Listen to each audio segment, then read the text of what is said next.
নমস্কার, আমি অরুণ জ্যোতিষ বলছি। আমি আজকে একটা টোটকা দিচ্ছি আপনাদের। টোটকাটা কাজে লাগবে খুব। এই যে দেখতে পাচ্ছেন, এইটা কুল গাছ। এই কুল গাছের পাতা অনেক কার্যকরী।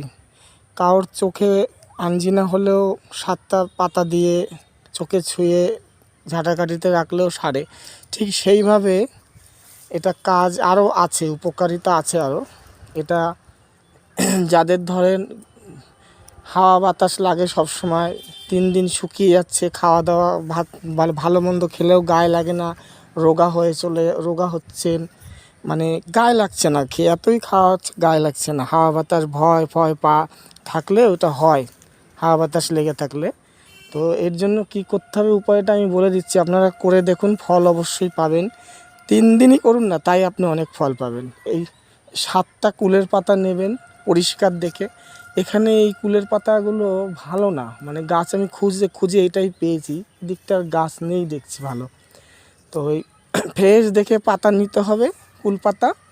7টা পাতা নিয়ে কি করতে হবে, 1 বোতল জল নিতে হবে। 1 বোতল জলে ফুটাতে হবে, 10 মিনিট ফুটাতে হবে। 10 মিনিট ফুটানোর পরে 5 মিনিট নিচে রাখতে হবে। 5 মিনিট। ঠান্ডা হয়ে গেলে ওই জলটা নিয়ে 14 দিন স্নান করলে সেরে যাবে, ওই জিনিসটা সেরে যাবে। ভয়, হাওয়া বাতাস বা জিন আকর্ষণ, ভূত প্রেতের আকর্ষণ, এগুলো সেরে যাবে। দেখবেন 3 দিন চান করার পরেই দেখবেন নিজে অনেকটা শরীর হালকা হয়েছে, ভয় ঠয় আর পাচ্ছেন না। ঠিক আছে।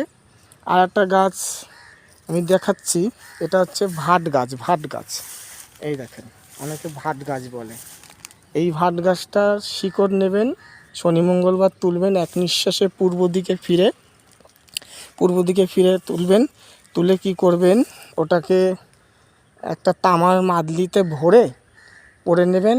আর এই যে কুলপাতার যে কথাগুলোটা বললাম, ঠিক ওইগুলোও করবেন। করার পরে এই শিকড়টা যদি একটুখানি তামার মাদলিতে বেঁধে নেন কালো কারে, তাহলে বেশি কাজটা ভালো হবে। আমি এইভাবে অনেক টোটকাই আমি আগে দিয়েছি আর এখনও দিচ্ছি, আপনাদের অবশ্য কাজে লাগবে আশা করি।